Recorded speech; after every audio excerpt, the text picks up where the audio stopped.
नमस्कार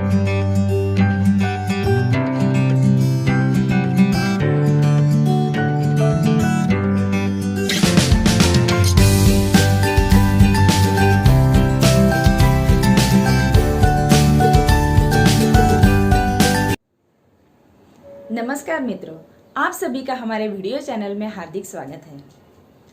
शारीरिक संतुलन बनाने के लिए, पैरों की मांसपेशियों और हड्डियों में मजबूती लाने के लिए और हमारी एकाग्रता बढ़ाने के लिए वृक्षासन एक बेहतर आसन है। पुराने जमाने में ऋषि मुनि इसी आसन में तपस्या किया करते थे। खड़े होकर किए जाने वाले आसन में वृक्षासन किया जाता है। इसे ध्रुवासन या भगीरथासन भी कहते हैं। वृक्ष अर्थात पेड़, और पेड़ का सबसे मजबूत पार्ट होता है तना, और हमारे शरीर का तना है हमारे पैर। वृक्षासन करने से पैर में मजबूती आती है। तो आइए जानते हैं सबसे पहले वृक्षासन कैसे किया जाता है। सबसे पहले साफ सुथरी समतल जगह पर सीधे खड़े हो जाए, दोनों हाथ पार्श्व भाग में सटे हुए।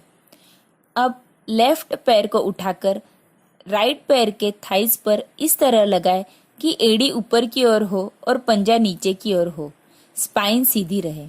सांस लेते हुए दोनों हाथों को सीधा ऊपर करें, कंधे तक आने पर हथेली की दिशा आसमान की ओर हो। दोनों हाथों को सीधा ऊपर ले जाकर नमस्कार की मुद्रा में मिलाए, ऊपर की ओर तान दे। आसन की अंतिम स्थिति में आप कुछ देर सांसों को रोक सकते हो या सामान्य सांस ले सकते हो।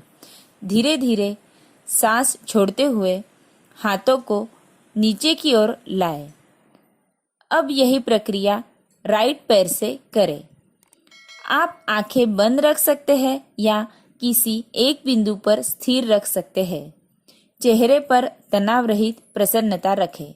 आधे से 1 मिनट तक इस स्थिति में रहें, फिर सांस छोड़ते हुए हाथों को नीचे लाएं। अब हम जानते हैं वृक्षासन से होने वाले लाभ। वृक्षासन का सबसे महत्वपूर्ण लाभ यह है कि इससे हमारे पैरों को मजबूती मिलती है। हमारे जांघों पे वृक्षासन करने से प्रेशर आता है, जिससे वहां का फैट अंदर ढकेला जाता है। कई लोगों को यह समस्या होती है कि उनके थाइस आपस में घिसते हैं। वृक्षासन करने से फैट अंदर जाता है, जिसके वजह से उन्हें इस समस्या से निजात मिलती है। वृक्षासन का अगला लाभ यह है कि यह हमारी एकाग्रता को बढ़ाता है। आज हम देखते हैं कि कोई भी क्षेत्र में एकाग्रता की बहुत जरूरी होती है, चाहे वह क्षेत्र पढ़ाई का हो, स्पोर्ट्स का हो, या हमें किसी जॉब के लिए एंट्रेंस एग्जाम की तैयारी करनी हो। अगर हम कोई भी काम एकाग्रता से करें तो उसके हमें बेहतर परिणाम प्राप्त हो सकते हैं। शारीरिक संतुलन बनाए रखने के साथ साथ वृक्षासन हमारे मानसिक विचारों को भी डेवलप करता है, जिससे विपरीत परिस्थितियों में शांत रहने की क्षमता हमारे अंदर विकसित होती है। हमारा पेशेंस बढ़ता है, साथ ही हमारे मन को मजबूती मिलती है। 14-15 वर्ष के आयु के बच्चे अगर नियमित रूप से 25 वर्ष के होने तक वृक्षासन करें तो उनका पढ़ाई में कंसंट्रेशन काफी बढ़ता है, जिससे उन्हें परीक्षा में बेहतर परिणामों की प्राप्ति होती है। वृक्षासन में जैसे जैसे हम हाथ ऊपर लेके जाते हैं, हमारे लंग्स और रिब्स को मजबूती मिलती है। नाभि प्रदेश को भी यह आसन मजबूती प्रदान करता है, फ्लैट फीट की समस्या से निजात दिलाता है। साथ ही कई तरह की न्यूरोमस्कुलर डिसऑर्डर्स में भी इस आसन से फायदा होता है। अब हम जानते हैं यह आसन करते वक्त हमें क्या सावधानी रखनी चाहिए। वैसे तो यह सरल आसन है, लेकिन अगर किसी को चक्कर आने की शिकायत है, तीव्र सिरदर्द का प्रॉब्लम है, लो बीपी या हाई बीपी की समस्या है, या अधिक मोटापा है, तो वे यह आसन ना करें। शुरुआती अवस्था में अगर आपका बैलेंस नहीं हो रहा है तो आप दीवार का सहारा लेकर यह आसन कर सकते हो, जिससे गिरने का खतरा नहीं रहेगा। धीरे धीरे आपके पैरों में मजबूती आती रहेगी और जिससे आप कुछ दिनों के बाद फ्री होकर यह आसन कर सकते हो। कोशिश यह करो कि आप शुरुआत में किसी योग प्रशिक्षक के सानिध्य में यह आसन करो।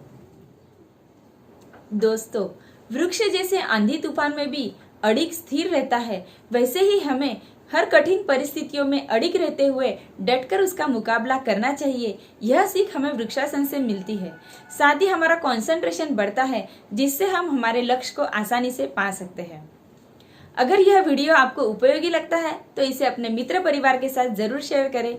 स्वास्थ्य से जुड़ी अन्य उपयोगी जानकारी प्राप्त करने के लिए आप हमारे वेबसाइट www.nirogikaya.com पर जरूर विजिट करें, जिसकी लिंक नीचे डिस्क्रिप्शन बॉक्स में दी गई है। साथ ही आप नियमित रूप से योगाभ्यास करें और शारीरिक और मानसिक रूप से स्वस्थ रहे, मजबूत रहे। इन्हीं मंगल शुभकामनाओं के साथ नमस्कार।